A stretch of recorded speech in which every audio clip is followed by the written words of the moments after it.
오늘은 룻기 말씀을 가지고 함께 하나님의 은혜를 나누는 시간을 갖겠습니다.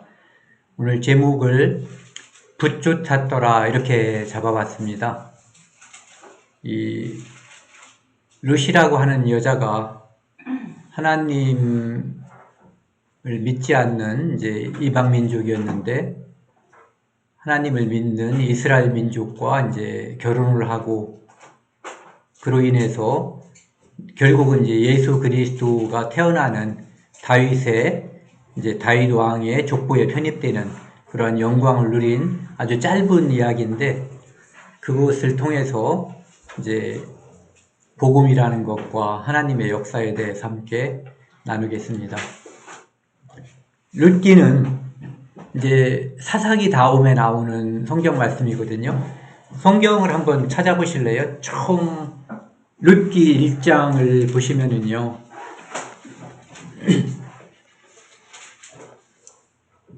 사사들이 치리하던 때에 그 땅에 흉년이 드니라. 유다 베들레헴에 한 사람이 그의 아내와 두 아들을 데리고 모압 지방에 가서 거류하였는데 그 사람의 이름은 엘리멜렉이요 그의 아내의 이름은 나오미요 그의 두 아들의 이름은 말론과 기륜이니 유다 베들레헴 에브라 사람이더라. 그들이 모압 지방에 들어가서 거기 살더니 이렇게 시작이 되거든요. 여기 제가 왜 이 첫 부분을 읽자고 말씀을 드렸냐면은 여기에 보시면은 사사들이 치리하던 때에 이렇게 나와 있거든요. 사사들이 치리하던 때가 이제 기록되어 있는 것이 사사기잖아요. 그래서 룻기도 역시 그 기간에 있었던 사건이다, 일이다 이런 얘기거든요. 근데 사사들이 치리하던 때라고 하는 그때는 사람들이 어떤 때였냐면은 왕이 없으므로 사람들이 자기 소견대로 행하던 때거든요. 그런데 여기 첫 번째로 룻기에서 룻이라고 하는 제목인 이름 말고 2절에 나와 있는 엘리멜렉이라는 사람이 나와 있거든요. 첫 번째 이름이죠. 그런데 그 사람의 이름의 뜻이 뭐냐면은 하나님은 나의 임금이시다 이런 얘기예요. 신기한 거죠. 하나님을 몰라서 왕이 없어서 자기 뜻대로 행하던 그 사람들이 그들의 소견대로 살던 그 시대에 하나님을 자기 왕으로, 다른 사람들은 자기가 자기를 주관하는 자기가 자기의 왕이었던 거거든요. 그런데 이 엘리멜렉이라고 하는 사람은 하나님을 왕으로 모신 사람이었다는 거죠. 그래서 룻기가 시작하는 도입부에서 보면은 하나님께서 이 사사들이 치리하던 그때 사람들이 자기 소견대로 자기가 왕이 되었던 그때에 어떤 가문을 통해서 하나님을 왕으로 삼는 그런 사람들의 이야기로 이 룻기를 시작하고 있다는 것을 알 수 있습니다. 룻기의 중심 주제는 이제 저는 섭리라고 잡아봤거든요. 왜 그러냐면은 이 룻기라고 하는 것은 1장, 2장, 3장, 4장이라고 하는 짧은 이야기예요. 어떻게 보면은 정말 소설, 단편 소설과 같은 이야기거든요. 그래서 사람들이 자주 읽고 이렇게 익숙해지는 그런 성경 중에 하나거든요. 그런데 거기에 우연을 가장했지만 하나님께서 그 모든 것을 주관하시고 하나님께서 역사하시는, 섭리하시는 것이 보여지거든요. 그러니까 룻이라고 하는 이방 여자가 모압에서 만난 남자, 즉 이스라엘 사람과 유대인과 결혼했지만 그 남편이 죽고 그 시어머니를 따라서 시어머니는 자기 동족에게 돌아가라고 너의 동족과 백성과 그의 신들에게 돌아가라고 얘기했지만 이 룻은 시어머니의 백성을 자기 백성으로 시어머니 하나님을 자기 하나님으로 삼겠다고 하면서 끝까지 버티거든요. 그래서 이기지 못해서 그 며느리를 데리고 그 땅에 돌아오고 거기에서 이스라엘의 하나님께서 만들어 놓은 기가 막힌 제도가 있는데 고엘 제도라고 하는 기억 모르는 제도가 있거든요. 그 제도에 의해서 그 엘리멜렉 가문의 유력자. 유력자는 힘도 있고 부자인 그런 사람이거든요. 그런 사람인 보아스를 만나서 팔자를 고치는 게 아니라 그 사람을 만나서 결혼함으로써 그의 인생도 달라졌지만 궁극적으로 가장 중요한 것이 그 가문을 통해서 다윗 왕이 태어나고 그 다윗 왕의 가문을 통해서 예수 그리스도가 태어나는 구속사로 볼 때 매우 중요한 역할을 하는 그 가문에 포함되는 그 가문에 편입되는 그런 이야기입니다. 그래서 이 이야기의 모든 중심에는 하나님의 섭리가 들어있다는 거죠. 4장 18절에서 22절을 보시면은요, 베레스의 계보는 이러하니라. 베레스는 헤스론을 낳고, 헤스론은 람을 낳고, 람은 암미나답을 낳고, 암미나답은 나손을 낳았고, 나손은 살몬을 낳았고, 살몬은 제가 이제 가로를 쳐놨는데 성경에 없어요. 보아스를 낳았고, 보아스는 또 가로, 오벳을 낳았고, 오벳은 이새를 낳고, 이새는 다윗을 낳았더라. 이렇게 되어 있거든요. 그래서 이 룻기의 가장 핵심적인 이야기가 여기에 들어있는 거거든요. 모든 이야기 전개의 궁극적인 것이 마지막에 낳고 이새는 다윗을 낳았더라. 예. 그래서 다윗 가문에 이 룻이 이제 편입됐다. 이런 얘기를 하는 거죠. 그리고 이제 또 한 가지로 이 룻기를 바라본다면은 저는 나의 영원하신 기업. 제가 이따가 불어보려고 이제 찬송가를 여기다 접어놨는데요. 나의 영원하신 기업. 435장이요.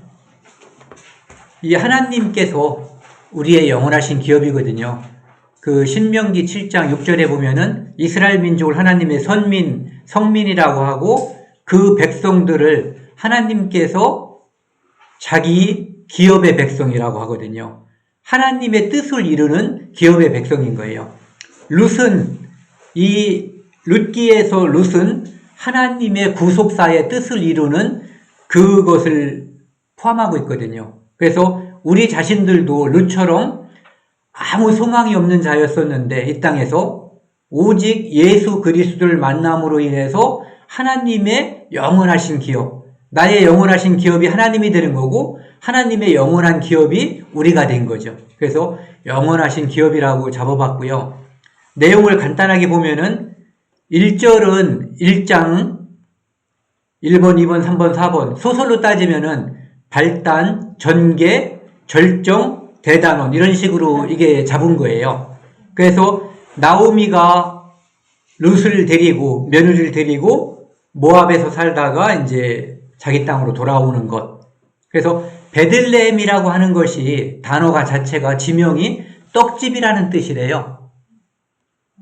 그들은 처음에 떠날 때는 식량이 없어서 흉년이 들었기 때문에 떠났는데 어디를 떠났냐면은 떡집을 떠난 거예요. 그 떡이 풍성한 그곳을. 그래서 모압에 가서 가족이 나오미 시어머니의 입장에서 보면 다 죽은 거죠. 남편 죽고 말론, 기럨 두 아들이 죽은 거예요. 그리고 며느리 둘을 얻었었는데 그 중에 이제 한 며느리 룻을 데리고 베들레헴으로 돌아온 거죠. 돌아온 룻이 두 번째 보면 룻의 헌신. 그곳에서도 그 여자는 룻이라고 하는 여자는 젊었기 때문에 젊은 남자에게 시집가서 사는 것이 행복하다고 일반적으로 생각할 수 있는 거였거든요. 그런데 룻은 시어머니를 봉양하고 시어머니의 하나님을 섬기기 위해서 그곳에서 시어머니를 따라왔고 그리고 베들레헴에 돌아와서도 계속해서 시어머니를 봉사했어요. 봉양한 거죠. 효도.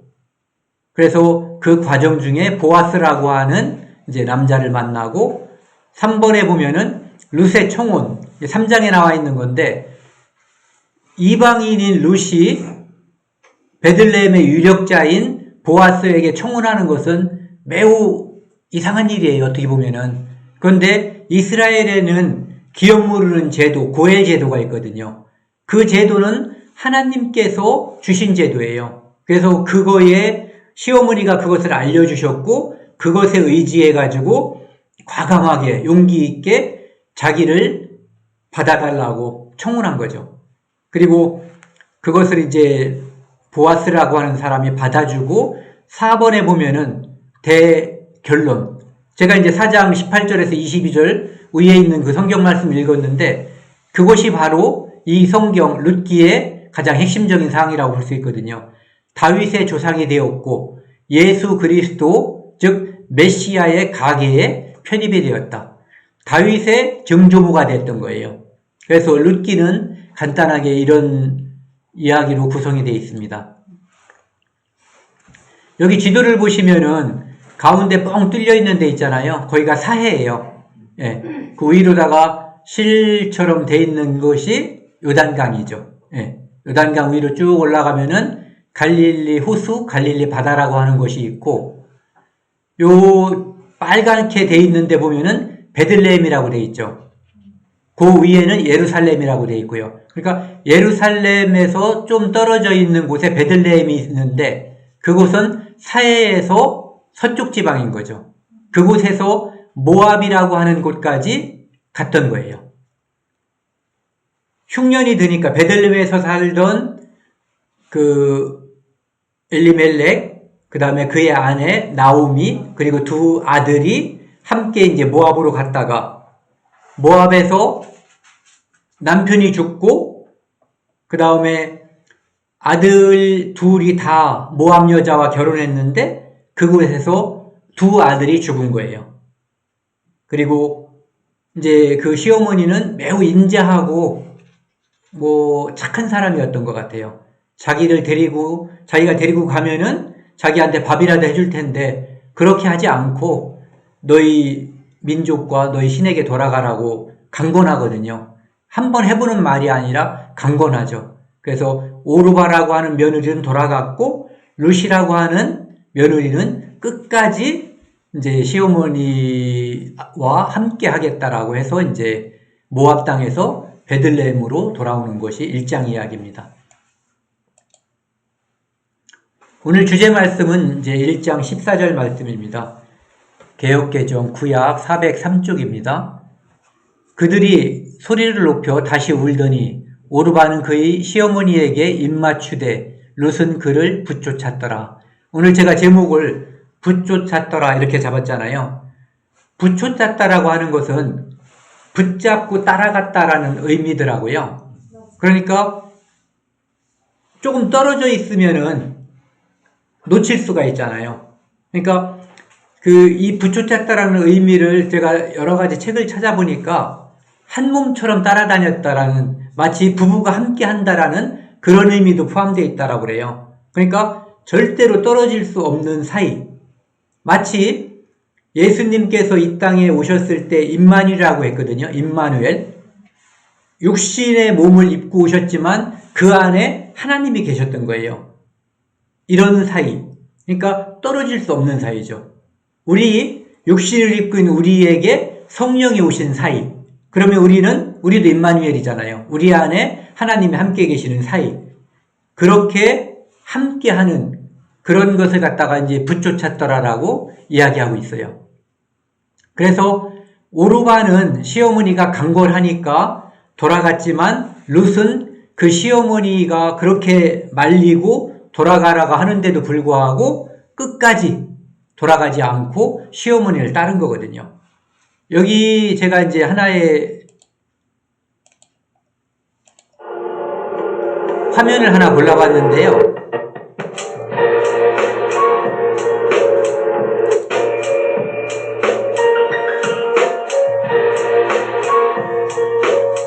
여기 보시면은 태양이 우주에서 태양도 움직이잖아요. 태양도 무언가를 중심으로 회전하고 있는데 태양이 세게 움직이는데 태양의 주변에 돌고 있는 행성들이 조금 더 떨어지지 않고 계속 쫓아가면서 회전하는 거예요. 네. 이런 모습들.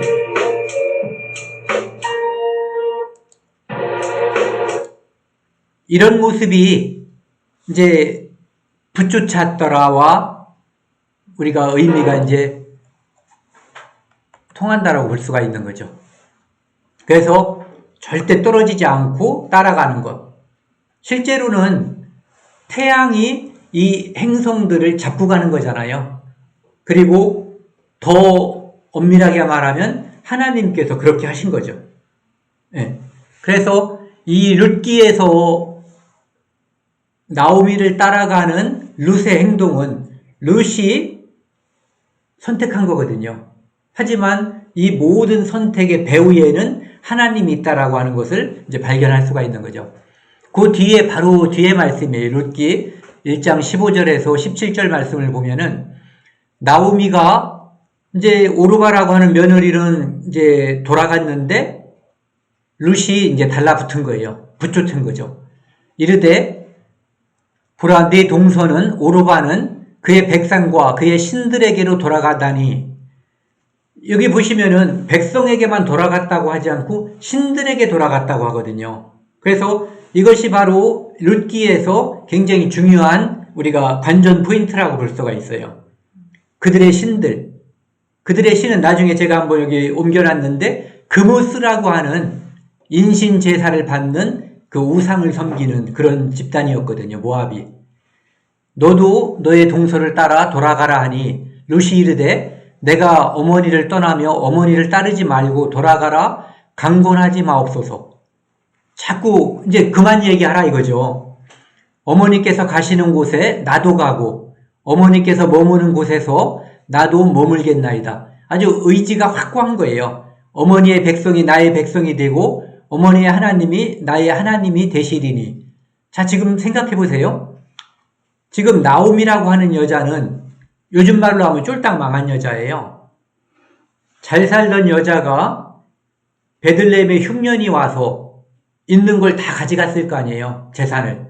그래서 모압에 갔는데 재산 다 날리고 남편 죽고 두 아들 죽은 거예요. 그런 상황에서 이 며느리가 시어머니를 따라가겠다고 하는 거거든요. 시어머니가 지금 유력한 부자라든지 뭔가 좀 희망이 있다든지 그런 게 전혀 아니거든요. 그런데 어머니 하나님이 나의 하나님이 된다는 얘기는 이 룻의 선택의 가장 근본적인 배경에는 바로 이 하나님이 있다는 거죠. 그것을 어떻게 알았는지는 이 성경에 나와 있지 않아요. 하지만 추정해 볼 수 있는 것은 엘리멜렉이라고 하는 그 시아버지의 이름, 그리고 나오미가 그 인자한 모습, 그리고 계속해서 이 뒤에 전개되는 내용을 보면은 여호와 또는 하나님, 여호와의 복, 여호와의 은혜를 추구하는 그런 사람들인 것으로 볼 때 룻은 지금은 비록 망했지만 그들이 섬기는 하나님을 내가 섬겨야 되겠다라고 하는, 동족을 떠나고 그들이 섬기던 그모스 신을 떠나고라서라도 하나님의 백성에게 내가 가야지 되겠다라고 하는 어떤 동기를 룻이 봤을 것이라는 거죠. 17절에 보면은요, 어머니께서 죽으시는 곳에 나도 죽어 거기 묻힐 것이라. 이 정도까지 하면 다 된 거죠. 만일 내가 죽는 일에 어머니를 떠나면 여호와께서 내게 벌을 내리시고 더 내리시길 원하나이다 하는지라. 여기 보시면은 나오미라고 하는 이스라엘 사람의 입에서 나온 말이 아니라 룻이라고 하는 이방 여인 입에서 나온 말이 여호와께서 내게 벌을 내리시고 더 내리시기를 원하나이다 이런 말을 했거든요. 즉 이미 룻은 그곳에서 여호와 하나님이 어떤 분이신지 그분을 대해서 충분히 알고 있고 그분을 따르고 섬기는 것이 자기 삶의 가장 중요한 것이라고 하는 것을 이미 알고 있다는 얘기죠. 그래서 룻을 데리고 나오미가 이제 베들레헴에서 돌아왔는데 그 마을 사람들이 이제 베들레헴 사람들이 나오미가 왔구나 하면서 환영한 거예요. 그런데 이제 나오미가 이런 말을 하죠. 내가 풍족하게 나갔더니, 그러니까 베들레헴에 흉년이 왔을 때 그들은 부자였었기 때문에 많이 하나님께서 기업으로 주신 땅을 팔아서 많은 돈 또는 뭐 곡물 어쨌든 재산을 가지고 모압으로 넘어갔던 거예요. 풍족하게 나갔더니 여호와께서 내게 비어 돌아오게 하셨느니라. 일반적으로 성경에서 이런 경우를 많이 보거든요. 부유하고 잘 될 때가 아니라 하나님을 믿는다고 하는 사람들이 하나님께 의지했지만 비어 있을 때, 아파서 힘들어할 때, 그때 오히려 더 하나님을 의지하고 또는 하나님을 피상적으로 알던 사람들이 하나님을 정말로 신뢰하고 믿게 되는 그런 경우가 많이 있어요. 그래서 그때 발견하게 되는 거죠. 풍족할 때에는 육신의 것을 추구하거든요. 그런데 풍족하지 않을 때는 생각을 하게 되는 거예요. 내가 왜 이럴까? 그리고 비어있을 때 그 생각을 해보면 내가 하나님을 생각하게 되는 거죠. 그리고 그 원인이 내가 하나님께 나아가야 되겠구나. 그래서 내가 어디로 가야 될지 모를 때 하나님께 가야 되겠다라고 하는 생각을 하게 되는 거죠. 그리고 그 다음 구절을 보시면요. 여호와께서 나를 징벌하셨고 지금 내가 이렇게 남편 죽고 아들 둘 죽고 이렇게 비어 돌아오게 된 것이 하나님의 역사다라고 인정하는 거예요. 사람들은 잘 될 때 하나님의 역사라고 생각하는데 실제로는 잘 될 때뿐만 아니라 잘 안 될 때도 하나님의 역사인 것이죠. 욥기를 보면 우리가 그걸 잘 알 수가 있죠. 욥에게 모든 것을 풍족히 주셨던 분도 하나님이시고 하나님께서 그 모든 것을 흐트러뜨리신 분도 하나님이시거든요. 하지만 풍족할 때도 또 모든 것을 흐트러뜨리고 그가 자녀가 죽고 건강이 나빠지고 힘들 때 그때도 역시 하나님은 그를 한 번도 떠나본 적이 없었어요. 물론 그때도 욥은 하나님을 붙쫓았죠. 네. 나를 징벌하셨고 전능자가 하나님께서 나를 괴롭게 하셨거늘 너희가 어찌 나를 나오미라는 의미가 희락, 즐거움이란 뜻이거든요. 그러니까 즐거움이라고 부르지 마라 이거예요. 마라라고 부르라. 그 얘기는 쓴물, 쓰다, 고통이다 이런 얘기죠. 나오미가 모압 지방에서 그의 며느리 모압 여인 룻과 함께 돌아왔는데 그들이 보리 추수할 때에 베들레헴에 이르렀더라. 그래서 보리 추수할 때 이때쯤에 이제 베들레헴에 이른 거예요. 추수할 때는 풍족할 때잖아요. 그래서 양식 주셨다는 소문을 듣고 왔다는 이야기하고 이제 딱 맞아 떨어지는 거죠. 룻기 2장에 보시면요. 2장 2절 모압 여인 룻이 나오미에게 이르되 원하건대 내가 밭에 가서 내가 누구의 은혜를 입으면 저도 그렇고 여러분들도 한번 생각을 해보세요. 내가 내 입에서 나가는 말과 생각을 내가 누구에게 말을 할 때 하나님께서 복을 주실 것이다. 하나님께서 은혜를 주실 것이다. 하나님의 축복이 있을 것이다 라고 흔히 자주 말을 하는지. 그런데 이 모압 여인 룻은 은혜를 입으면 이렇게 말을 하거든요. 이 은혜는 물론 사람에게 입는 것 같지만 궁극적으로 그 사람에게 그 마음을 허락하시는 분은 하나님이시거든요. 그러니까 이 모압 여인 룻은 우상을 숭배하는 곳에서 태어났지만 결혼을 통해서 이스라엘에게 편입됐고 이제는 이스라엘 땅으로 베들레헴으로 돌아왔거든요. 그 여인은 이미 여호와를 의지하는 사람이 돼 있었던 것 같아요. 그를 따라서 이삭을 줍겠나이다 하니 나오미가 그에게 이르되 내 딸아 갈지어다 하매 그리고 이 은혜를 입으면 그를 따라 이삭을 줍겠다라고 하는 말 속에는 신명기라든지 레위기에 나와 있는 하나님께서 이스라엘에게 주신 그 법 이를테면은 곡식을 벨 때에 부석에 있는 것은 베지 말고 또 이삭이 떨어졌으면 이삭 떨어진 것을 줍지 말고 포도도 역시 수확할 때 마찬가지죠.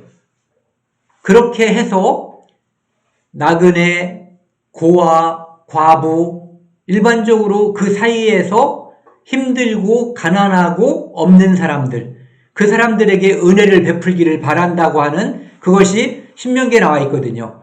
이 시대가 사사시대라고 한다면 그런 것들에 대한 교육이 그 가족들, 이스라엘 사람들인 시아버지와 남편 또는 시어머니를 통해서 그런 것들이 다 교육이 돼 있을 수도 있는 거죠. 그래서 자기가 이삭을 주스러 가면은 식량을 얻어올 수 있겠다라고 하는 생각을 충분히 한 거죠. 3절에 룻이 가서 베는 자를 따라 밭에서 이삭을 줍는데 우연히 엘리멜렉의 친족 보아스에 속한 밭에 이르렀더라. 제가 우연이란 말에 이제 밑줄을 쳐놨는데 하나님께서는 우연을 통해서 어떤 선택을 하게 하고 우연을 통해서 가장 중요한 일들을 이루게 하는 것 같아요. 여러분들은 한번 생각을 해보세요. 내가 하나님을 만난 것이 내가 하나님을 만나려고 결심하고 무엇을 행해서가 아니에요. 누군가를 만났는데 그 중에 우연히 그 사람이 그리스도인이 있었던 거죠. 그리고 그가 하나님 이야기, 성경 이야기를 하면서 우리가 하나님을 알게 되고 그리스도인이 되는 우연히 엘리멜렉의 친족 보아스에게 속한 밭에 이르렀더라. 그래서 친족의 밭에 이르렀다. 이것은 뒤에 나오는 이제 고엘 제도, 기업 물을 자의 밭에 하나님께서 인도하셨다라고 직접적으로 말씀하시지 않고 우연히 간 것처럼 하지만 실제로는 하나님께서 인도하신 거죠. 4절에 보면은 마침, 우연인데 마침인 거예요. 마치 내가 퍼즐이 하나 있는데 그냥 던졌는데 거기에 딱 맞아 떨어진 것처럼 그렇게 이야기하는 거죠. 마침 보아스가 베들레헴에서부터 와서 베는 자들에게 이르되 여호와께서 너희에게 함께 하시기를 원하노라. 사사기라고 했잖아요. 사사시대. 그때는 왕이 없으므로 사람들이 자기 소견대로 행하는 자들, 행하는 사람들이거든요. 그런 사람들이 주를 이루는 그 시대에 여호와께서 너희에게 함께 하시기를 원하노라. 보아스는 이런 사람이었던 거예요.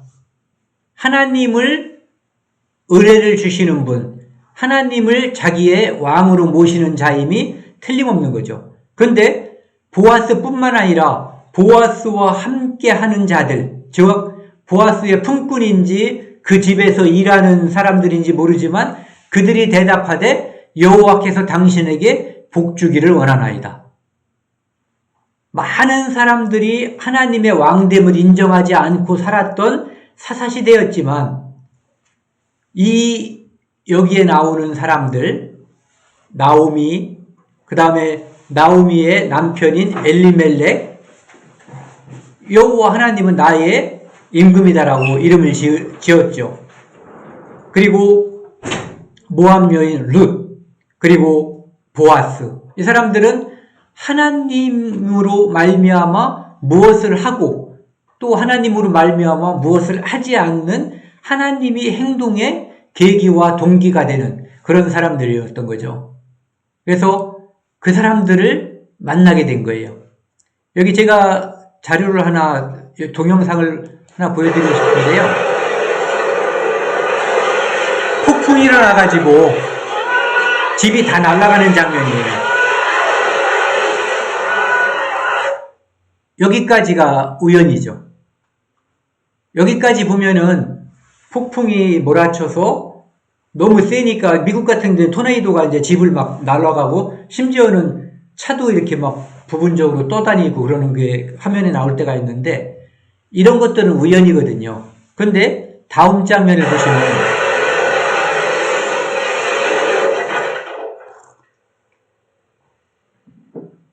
깜짝 놀라죠. 일어나지 않던 일이 일어나니까.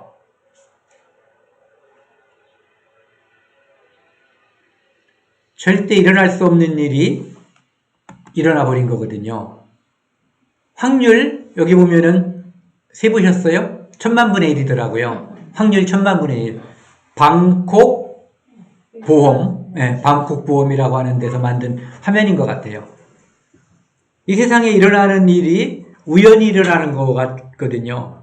이 건물이 부서지는 것은 우연이에요. 이 태풍이나 바람에 의해서. 하지만 부서졌던 것이 다시 다 되돌려서 건물이 다시 완성이 되고 마지막에 기와장 하나가 그 자리에 탁 들어가는 것은 우연이라고 볼 수가 없죠. 필연인 것이죠. 그래서 보아스를 룻이 만나게 되는 것은 우연이라고 말했고 마침이라고 했지만 필연적인 것이 그 안에 들어있다는 거죠. 룻기 2장 8절 말씀부터 12절 말씀입니다. 보아스의 밭에 가서 룻이 이제 곡식을 줍기 위해서 대기하고 있는 것인지 곡식을 줍고 있는 것인지 다시 읽어봐도 명확하지가 않아요. 한번 여러분들도 한번 보세요. 그런데 거기에 어쨌든 하인들에게 물어봤더니 누구냐 물어봤더니 모압에서 온 모압 소녀 룻이다라고 얘기하는 거예요. 그러니까 이미 이 모압에서 온 룻이 그 고장에 돌아오고 나서 룻에 대한 소문이 파다하게 퍼진 상태였던 거예요. 모든 사람들이 그 소식을 다 들은 다음이거든요. 보아스가 룻에게 이르되 내 딸아 들으라. 이삭을 주우러 다른 밭으로 가지 말며 여기서 떠나지 말고 나의 소녀들과 함께 있으라. 은혜 입기를 구한 룻에게 보아스가 은혜를 끼치는 장면이죠. 은혜를 주는 거예요. 그들이 베는 밭을 보고 그들을 따르라. 내가 그 소년들을 명령하여 너를 건드리지 말라 하였느니라. 약 올리고 이제 해롱하고 그런 짓 못하게 이제 단속을 했다 이거죠. 목이 마르거든 그릇에 가서 소년들이 기러온 것들을 마실지니라 하는지라. 엄청난 은혜를 베푸는 거예요. 롯이 엎드려, 그러니까 롯이 이제 감사한 거죠. 엎드려 땅에 대고 절하며 그에게 이르되 나는 이방 여인이거든. 이방 여인은 유대인들이 멸시하거든요.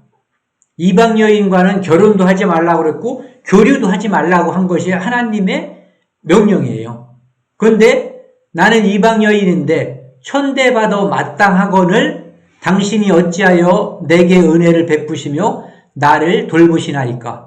제가 처음에 제목을 여기를 잡았었어요. 어찌하여 내게 은혜를. 이렇게. 어찌하여. 왜 은혜를 베푸는지 자기는 모르는 거예요. 그런데 하나님은 아시죠. 그리고 보아스는 이미 알아요. 룻이 어떤 여자인가.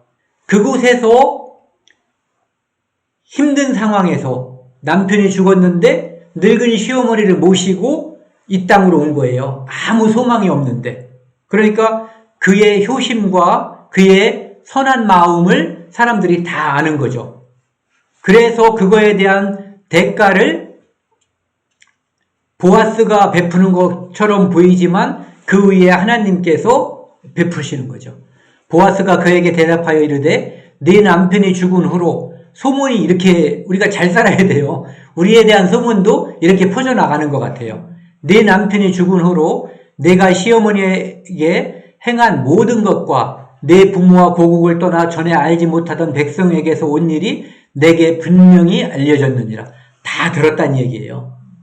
여호와께서 내가 행한 일에 보답하시기를 원하며 여호와 하나님을 믿는 자가 이것을 기원하는 거예요. 보답하시기를 원하며 누가? 하나님께 해주시기를 바라는 거죠.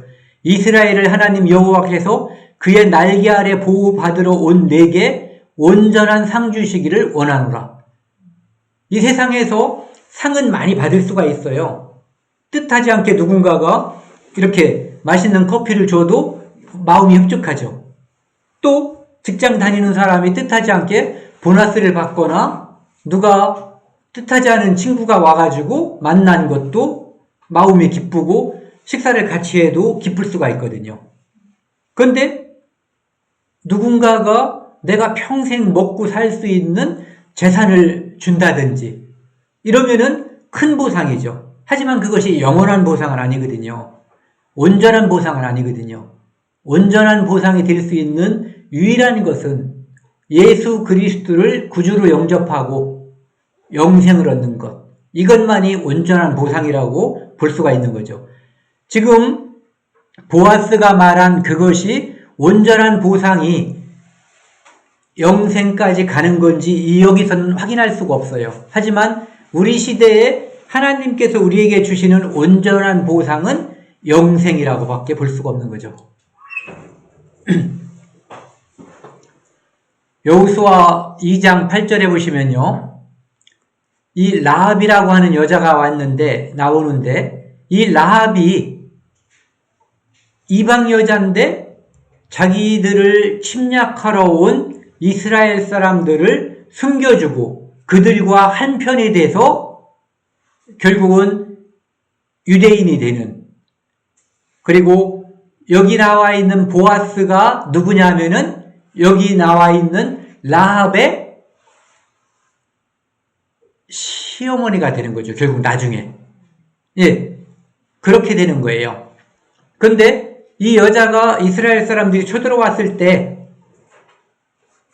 정탐꾼들이 기생 라합의 집에 갔는데, 기생 라합의 집에 간 이유는 기생집은 많은 사람들이 드나드니까 드나드는데 자유로웠을 테고 정보가 많았을 거예요. 사람들이 많이 드나드니까. 어쨌든 그 집에 갔는데 이제 노출이 된 거예요. 그래서 이제 신고가 들어간 거죠. 그래서 이제 잡으려고 사람들을 보냈더니 라합이 여기 있습니다라고 하는 게 아니라 그들은 이미 떠났다라고 거짓말을 시키고 이 사람들을 보호해 주는 거거든요.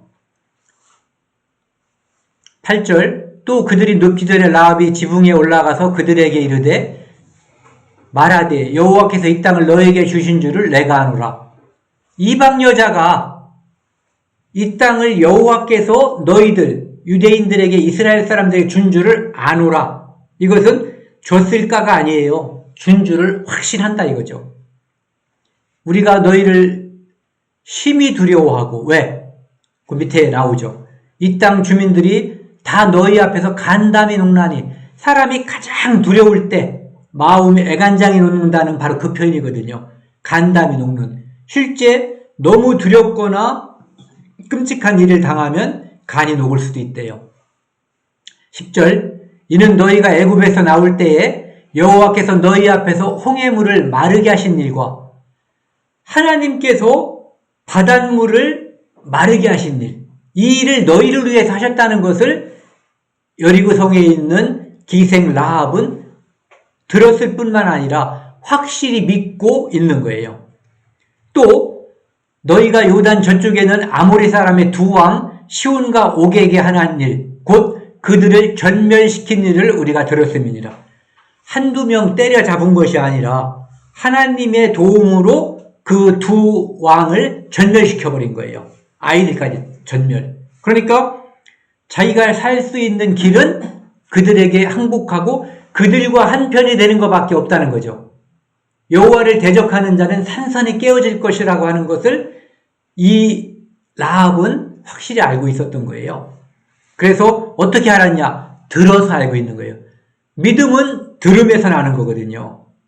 그것이 구원이든 아니면 하나님을 아는 일반적인 믿음이든. 11절에 한번 같이 읽겠습니다. 시작. 우리가 듣자 곧 마음이 녹았고 너희가 말미암아 사람이 정신을 잃었나니 너희의 하나님 여호와는 위로는 하늘에서도 아래로는 땅에서도 하나님이시니라. 그것을 듣고 좀 전에는 간담이 녹았다고 그랬는데 이제는 마음이 녹았다고 한 거예요. 이것처럼 라합이 이스라엘에 대한 정보, 여호와 하나님께 대한 정보를 들었던 것처럼 룻도 듣고 알게 됐다고 밖에 볼 수가 없는 거죠. 그래서 알고 안 사람들은 많아요. 하지만 알고 어떤 선택을 하느냐가 중요한 거죠. 네, 라합은 하나님을 선택했어요. 그들의 민족을 선택한 것이 아니라. 그리고 여기 나와 있는 룻도 그들의 동족을 선택한 것이 아니라 하나님을 선택한 거예요. 나오미를 움직이고 있는, 나오미가 포함되어 있는 여호와 하나님을 선택한 거죠. 13절에 보면은 룻이 이르되 내 주여 내가 당신께 은혜 입기를 원하나이다. 보아스에게 당신께 은혜 입기를 원하나이다. 하나님, 보아스로 하여금 내게 은혜 입히기를 원하나이다. 이런 얘기죠. 나는 당신의 하녀 중에 하나와도 같지 못하오나 거기에 있는 하녀들은 유대인들이에요. 이스라엘 사람들. 하지만 나는 이방에서 온 여인이라는 거죠. 당신이 이 하녀를 위로하시고 마음을 기쁘게 하는 말씀을 하셨나이다. 여호와께서 복 주시기를 바라고 모든 축복을 다 해주셨거든요. 다 해줬거든요.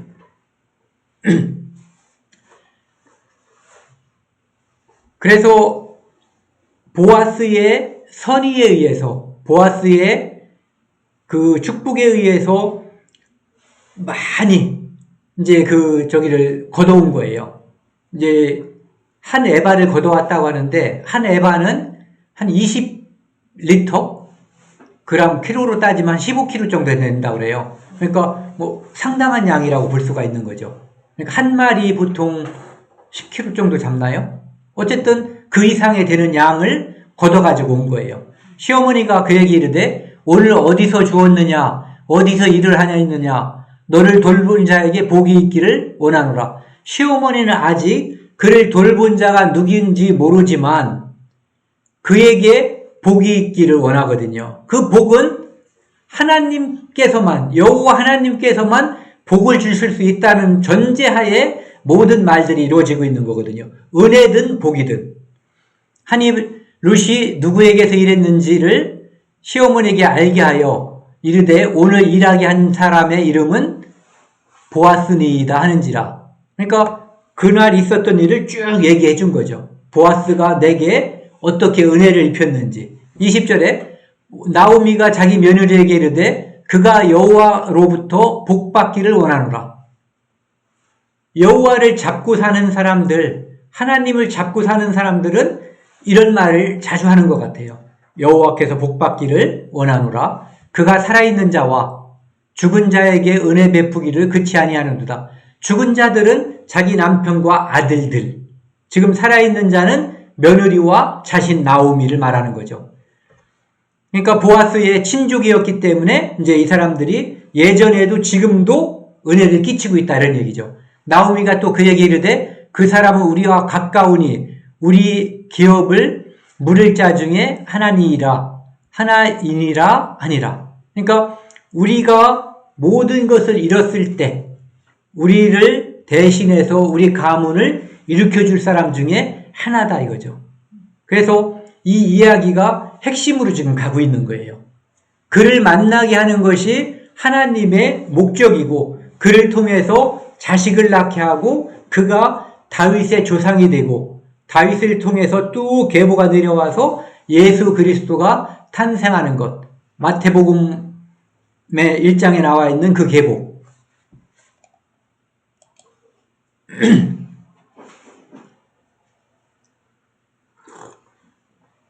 그리고 이 룻의 시어머니인 나오미에 대해서 생각을 해볼 수가 있는 게 인자하고 착한 사람인 것 같아요.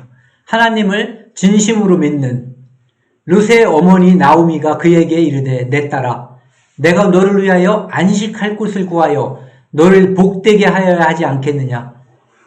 네가 나한테 매일 이거 곡식을 갖다가 나를 봉양하는 그것이 중요한 게 아니라 나는 네가 시집가서 잘 살기를 바란다 이런 얘기거든요. 그렇게 되면은 나를 봉양할 자는 사라지죠. 그런데도 불구하고 이 시어머니는 그 며느리를 자기 딸처럼 생각해서 그가 진정으로 잘되게 너를 복되게 그가 복되게 살기를 바라는 마음을 갖고 있거든요. 그런 사람을 통해서 하나님께서는 복을 주시는 것 같아요. 지금까지 보면은 나오미, 룻, 보아스 정말 복받기에 합당한 마음을 가지고 있거든요.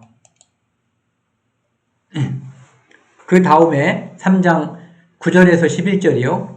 이르되 내가 누구냐?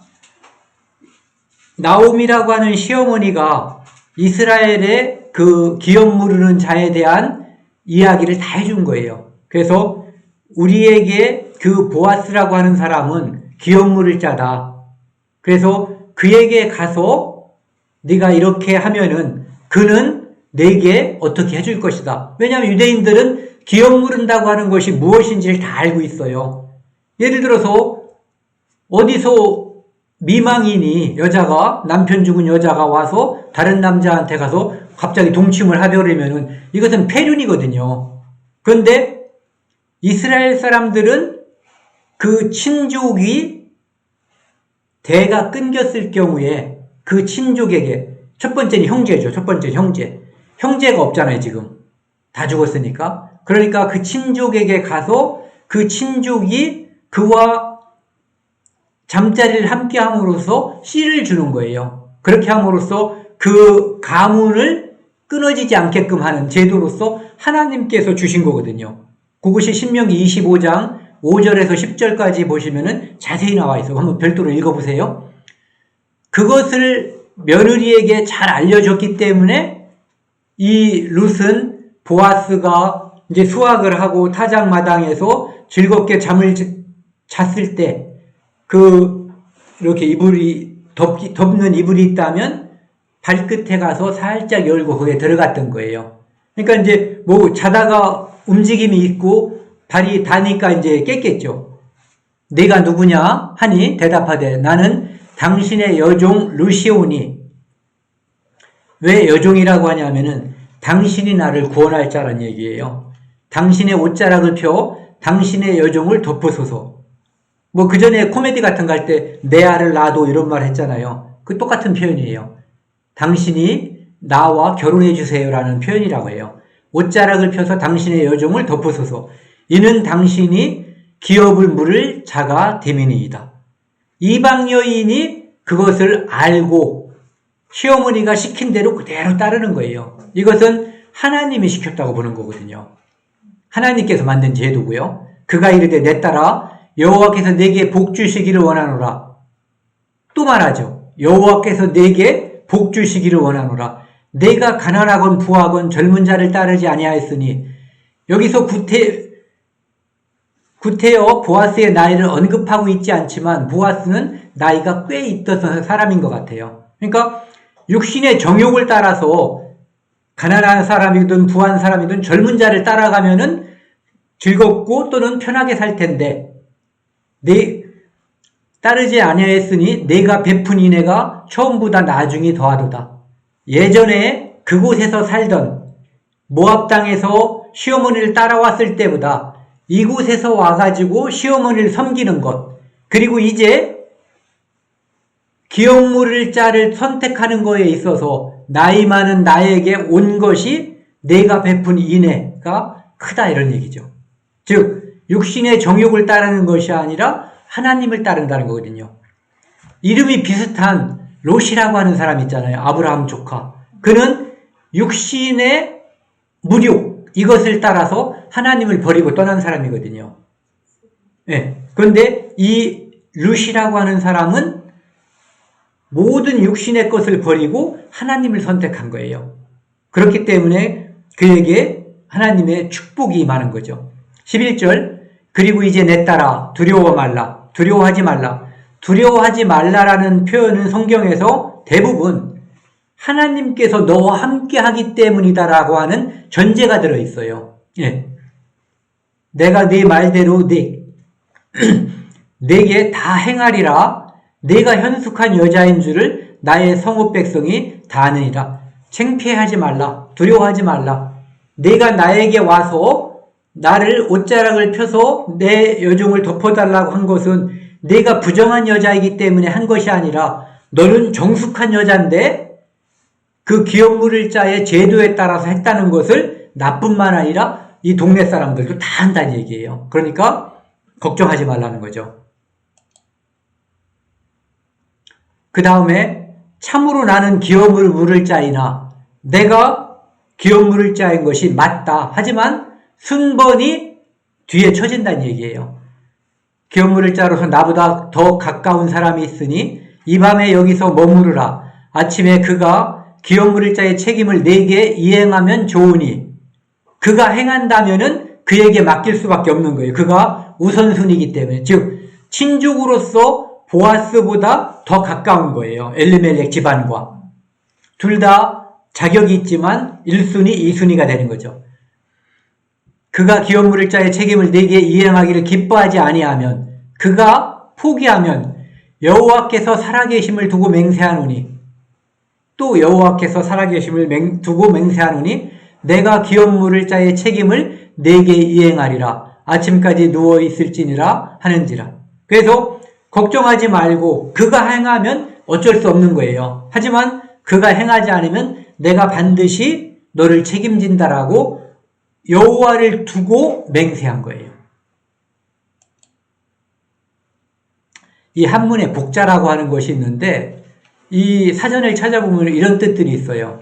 그런데 좌편에 있는 이것은 그 제단을 뜻하는 것에서 시작돼 가지고 하나님, 신자에도 이게 들어있잖아요. 하나님을 뜻하는 글자에 대부분 이게 들어있거든요. 그리고 우측에 있는 글자를 별도로 따서 가득하다라는, 그득하다라는 뜻의 복자예요. 그것만 가지고도 복자. 근데 이 복자의 의미를 잘 생각을 해보시면은 하나님이 가득한 것, 나의 삶 속에 하나님으로 가득할 때 복을 받는 거거든요. 제가 룻기를 보면서 복자를 생각하게 됐고 그 진정한 복은 결국은 하나님이 내 삶의 주인이 될 때, 내 삶을 하나님으로 가득 채웠을 때 진정한 복이라고 하는 것을 우리가 알 수가 있죠. 그러면은 룻이 어떻게 해서 복을 받았을까 또 한 번을 생각을 해보면은 이제 출애굽기 20장에 보면은 10계명이 나와 있거든요. 10계명 중에서 12절에 보면은 5계명에 해당하는 것이 나와 있거든요. 내 부모를 공경하라. 그리하면 내 하나님 여호와가 내게 준 땅에서 내 생명이 길리라. 그리고 신명기에서는 요 뒤에 길고 복을 누리리라 이렇게 나와 있거든요. 이 땅에서도 잘 될 것이다 라고 분명하게 약속을 해준 것이 부모를 공경하는 거예요. 룻이 그 부모를 공경함으로 인해서 하나님께서는 룻을 축복하는 거죠. 이 땅에서 그 복을 누리게 해주시는 거거든요. 그리고 보아스가 축복한 것처럼 온전한 복을 누리게 이제 예수 그리스도의 가계에 편입되는 그 복을 누리게 되는 거죠. 그 다음에 3절에 보면은 너는 나이에 다른 신을 내게 두지 말지니라. 그리고 4절에는 우상을 만들지 말고 절하지 말고 섬기지 말라는 거거든요. 그렇게 하면은 6절에 천대까지 은혜를 베풀겠다라고 되어 있거든요. 그런데 이 룻은 부모를 공경했고 그 다음에 그무스라고 하는 우상을 섬기는 그곳에서 그 우상을 버리고 여호와 하나님을 섬기는 그곳으로 온 사람이거든요. 라합처럼. 그러니까 복을 받을 요소를 그가 가지고 있었던 거죠. 여기 이게 제가 인터넷에서 따본 거예요. 이것이 그무스 신이라고 그래요. 이제 모압 사람들이 섬기던 신이고 우측에 있는 게 이제 몰렉인데 뭐 차이가 없대요. 모압하고 이제 암몬이 섬기는 것은 몰렉이라고 하고 모압에서 섬기는 것은 여기 흑백으로 나와 있는 이건데 뭐 거의 똑같은 거죠. 왜냐하면 그들이 같은 조상이잖아요. 아까 육신을 따라갔다고 하는 롯의 두 딸로 인해서 이제 생긴 모압의 의미가 아비의 자손 이런 뜻이래요. 네. 그러니까 원래는 남편을 통해서 자식이 벌어지고 며느리를 통해서 해야 되잖아요. 그런데 아비를 통해서 자식이 번성했다라는 의미를 모압이라고 하는 이름에서 가지고 있다고 하더라고요. 여기 그림에서 보는 것처럼 아이를 바치고 있잖아요. 인신공양을 하는 그러한 끔찍한 하나님께서 절대 하지 말라고 한 그런 우상숭배도 하지 말라고 하지만 그 중에서도 인신공양을 하지 말라고 하는 거거든요. 그런 곳에서 룻이 마치 진흙탕에서 연꽃이 피어 올라온 것처럼 우상 숭배하는 그곳에서 아름다운 여인 하나님을 전적으로 섬기고 복을 받는 마치 연꽃과 같은 그런 룻이 탄생한 거예요. 룻기 4장 17절에서 22절에 보시면요. 제가 이제 아까 말씀드린 것처럼 이 룻기 전체의 가장 핵심이라고 볼 수가 있어요. 앞에 이야기는 거기가 재미있고 여기는 아무런 재미가 없지만 이 룻기를 하나님께서 성경에 기록한 것은 여기 때문인 거거든요.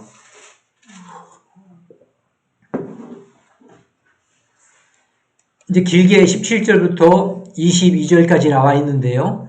이것을 제가 이렇게 요약을 해봤어요. 이스라엘이라고 하는 민족의 이름은 야곱이라고 하는 사람으로부터 시작된 거잖아요. 야곱의 이름을 이스라엘이라고 바꿔주신 거죠, 하나님께서. 이스라엘에게, 야곱에게 12아들이 있었는데 네 번째 아들의 이름이 유다였어요. 유다에게 아들이 셋이 있었죠. 엘과 오난과 셀라. 근데 이 다말이라고 하는 며느리에게 이 오난이라고 하는 아들이 엘이라고 하는 아들이 죽은 다음에 오난을 통해서 아까 말씀드린 것처럼 계대가 이루어졌어야 되는 거거든요. 그런데 그것이 오난이 그러면 형의 자식이 되고 내 자식이 안 될 것이라고 생각을 해서 그것을 거부해버려요. 계대에 있는 것을. 그러니까 이제 하나님이 오난을 죽여버리거든요.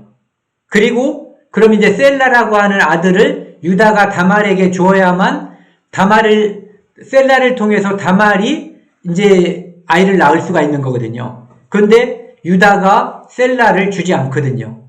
그래서 나중에 이제 다말이 끼를 써서 유다라고 하는 시아버지하고의 관계를 통해서 베레스하고 세라라고 하는 두 쌍둥이를 낳거든요. 그래서 다말을 통해서, 즉 시아버지를 통해서 자식을 낳게 된 것이 바로 베레스예요. 베레스가 헤스론을 낳고 헤스론이 람을 낳고 람이 암미나답을 낳고 암미나답이 나손을 낳고 여기 나와 있는 살몬은 안 나왔죠? 이 나손의 아들이 살몬인데 살몬의 아내가 아까 여호수아 2장에서 살펴본 기생 라합이에요.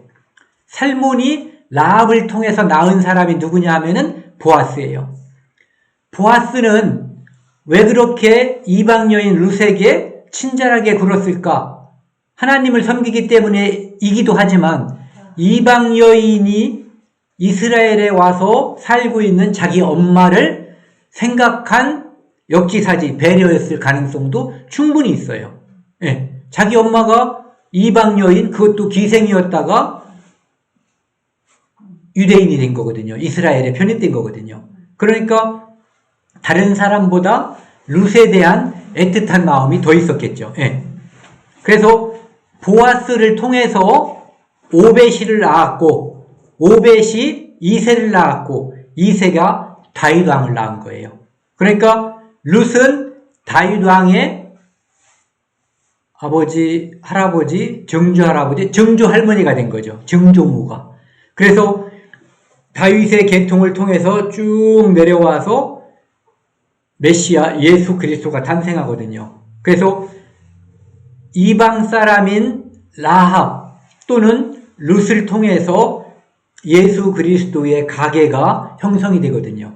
그것은 결국은 하나님께서는 죄인과 죄인 아닌 사람을 구분하지 않고 예수 그리스도를 믿는 모든 사람을 하나님의 자녀로 그리고 영원한 축복을 주신다고 하는 의미를 이제 바라볼 수가 있는 거죠. 시편 116편 12절에 보시면은요, 내게 주신 모든 은혜를 내가 여호와께 무엇으로 보답할까? 우리는 하나님을 알게 됨으로 인해서 엄청나게 많은 축복을 받거든요. 그리고 아직 우리가 받지 않은 축복, 보장되어 있는 축복이 영생의 축복과 천국에 대한 축복이거든요. 그 모든 것을 우리는 하나님께 갚을 길이 없어요. 우리가 무엇을 한들 부모님 은혜를 갚을 수 있나요? 못 갚거든요. 그냥 부모님께 감사하고 사는 게 부모님을 기쁘게 하는 일이죠. 아무리 무엇을 해도 은혜를 갚을 수는 없는 거예요. 은혜에 감사하면서 사는 것 뿐이죠. 즉 우리가 이 룻이 시어머니를 붙쫓았을 때 그 결과 벌어진 일은 하나님께 사랑스러운 여인으로서 인정을 받았고, 보아스라고 하는 사람을 통해서 기업 물을 자가 이제 그 룻을 통해서 그들을 먹고 사는 문제도 해결해 줬고, 가문의 대를 잇는 문제도 해결해 줬고, 더더욱이 이제 예수 그리스도의 가계에 편입되는 영광을 누렸거든요. 그 모든 영광, 우리가 하나님의 자녀가 된 그 영광에 대한 보답은 할 수 있는 길이 아무것도 없어요. 그래서 우리는 살면서 하나님께 무엇을 보답할까라고 하는 생각은 가질 필요가 없는 것 같아요. 부모님께도 그렇고. 오직 감사하는 마음을 늘 가지고 사는 게 중요한 거죠. 요한일서 2장 16절 17절 보시면은요, 같이 한번 읽겠습니다. 시작. 이는 세상에 있는 모든 것이 육신의 정욕과 안목의 정욕과 이상의 자랑이니 다 아버지께로 온 것이 아니요 세상으로부터 온 것이라. 이 세상도 이 정욕도 지나가되 오직 하나님의 뜻을 행하는 자는 영원히 거하느니라. 우리가 이 세상에서 우리 몸이 늙고 있잖아요. 그리고 우리가 육신적인 것을 추구하지만 그것을 다 얻지 못해요. 그러니까 늘 그것은 무슨 얘기냐면은 육신적인 것을 내가 만족하기 위해서 추구한다면 나는 결코 행복할 수 없다는 얘기거든요. 이 세상에 있는 모든 것은 다 아담과 하와가 에덴 동산에서 그 선악과를 먹었을 때 했던 것, 고함직하고 먹음직하고 지혜롭게 할 만큼 탐스럽게 한 것, 요즘 말로는 육신의 정욕, 안목의 정욕, 이생의 자랑이거든요. 그것은 다 하나님께로부터 온 게 아니라는 거죠. 그리고 세상으로부터 왔다는 얘기는 마귀가 그것을 우리에게 그것이 전부인 것처럼 우리 마음을 유혹하는 거예요. 홀리는 거죠. 그래서 그것으로 인해서 룻처럼, 아니 발음을 잘못했죠. 롯처럼 그것을 따라가면 축복을 못 받는 거예요. 근데 17절, 이 세상도 그 정욕도 지나가되 오직 하나님의 뜻을 행하는 자는 영원히 거하느니라. 아까 제가 보여드렸던 것처럼 태양이 지나갈 때 이 주변에 돌고 있는 행성들이 한 번도 떠나지 않고 그 주변을 계속해서 돌고 있고 지금도 돌고 있거든요. 우리가 하나님을 붙잡는다는 의미는 바로 이 세상도 정욕도 지나가지만 하나님만 영원하다는 것, 그분이 우리의 생명을 주셨고 그분이 지금도 인도하고 있고 그분이 거하는 영원한 그것만이 진정한 것이라고 하는 것을 우리 마음속에 두는 것, 오직 하나님의 뜻을 행하는 자는 영원히 거하느니라. 이것이 바로 붙잡는다는 의미를 이제 가질 수 있다는 거죠. 오늘 여기까지 하겠습니다.